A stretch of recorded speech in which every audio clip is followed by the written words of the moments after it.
সবাইকে শুভেচ্ছা ও ভালোবাসা জানিয়ে আমি আফতাব হালদার আজ শুরু করছি দেশের খবর। জোটের বোঝা মাথায় নিয়ে ইমেজের রফাদফা হয়ে গেল বিজেপির। স্বাধীনতার পর থেকে যাকে সবথেকে শক্তিশালী প্রধানমন্ত্রী হিসাবে বিজেপি প্রচার করে এসেছিল, এতদিনে তা লোকসভা ভোটে ফলে তিনি দুর্বলতম প্রধানমন্ত্রী হয়ে গেলেন। তাহলে উপায় কি? এসপার না ওসপার? একক সংখ্যাগরিষ্ঠতা না পেলে ওই অভিশাপ থেকে মুক্তি নেই। তাই 240টা আসনকে যেভাবে হোক নিয়ে যেতে হবে 272টায়, অর্থাৎ একক সংখ্যাগরিষ্ঠতায়। এই ম্যাজিক কিভাবে সম্ভব? তা সম্ভব করতে টার্গেট বেঁধে ফেলেছে বিজেপির শীর্ষ নেতৃত্বরা। নবরাত্রি পুজো, দীপাবলি ইত্যাদি উৎসবের মরশুমের মধ্যেই সংখ্যাগরিষ্ঠতা লাভের টার্গেট রেখেছে। তাহলে বন্ধ হবে বিরোধীদের দাপট। এখন প্রশ্ন হলো, কোন মন্ত্র বলে 32টা আসন আসবে? এখন মুখে কুলু বেটেছে বিজেপির নেতৃত্বরা। তাই ওই 32টা আসন হাতানোর মতো নির্বাচন বা উপনির্বাচন তো এখন নেই। তাহলে কি সেটা লোটাস অপারেশন হবে? জানা যাচ্ছে যে কিছু এনডিএ জোট শরিকদের দলে মিশিয়ে নেওয়া হতে পারে।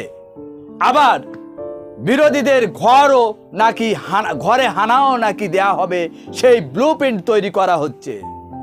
সেই তালিকায় সবচেয়ে বেশি আলোচনা হচ্ছে কর্ণাটকের নাম। এছাড়াও রয়েছে বিহার, মহারাষ্ট্র ও তামিলনাড়ুর নাম। এমনিতে জোটের জ্বালা সহ্য করতে পারছে না মোদি বাহিনী, তার উপর অন্ধ্রপ্রদেশ ও বিহারের ঢালা বরাদ্দ করায় আক্রমণের ধার আরো বেড়েছে বিরোধীদের গলায়।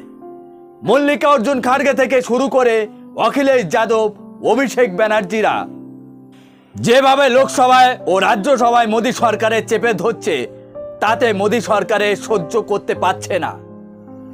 এমনকি বিজেপি শাসিত রাজ্যগুলি এই বাজেটে ক্ষুব্ধ, সেটা ভালোভাবে বুঝতে পেরেছেন মোদির এনডিএ সরকার। উত্তরপ্রদেশে সমাজবাদী পার্টি এবং কংগ্রেসের মধ্যে ফাটল ধরানোর চেষ্টা করছে বিজেপির তরফ থেকে। মহারাষ্ট্রে একনাথ শিন্ডের দলের কয়েকজন এমপি তারা নাকি নিজেরাই বিজেপিতে যোগ দিতে পারেন বলে খবর। 2019 সালে যে রাজ্যগুলিতে কংগ্রেস 0 আসন পেয়েছিল, এবার বেছে বেছে সেই সব রাজ্যগুলিতে কংগ্রেসকে আবার 0 করার লক্ষ্যে বিজেপি শীর্ষ স্তরে প্ল্যান শুরু করেছেন। যদি কংগ্রেসকে দুর্বল করা যায়, তাহলে ইন্ডিয়া জোটের শক্তি ক্ষয় হবে। এখন প্রশ্ন হচ্ছে যে বিজেপি নেতৃত্বরা যে প্ল্যান করে এগোতে চাইছে, তা কি আদৌ সম্ভব হবে, নাকি উল্টে ইন্ডিয়া জোটে সামিল হবে নীতিশ ও চন্দ্রবাবুর দল? প্রশ্ন রেখে গেলাম, উত্তর আপনারা দেবেন। আজ এখানে শেষ করছি। সবাই ভালো থাকবেন, সুস্থ থাকবেন। Tata, bye bye.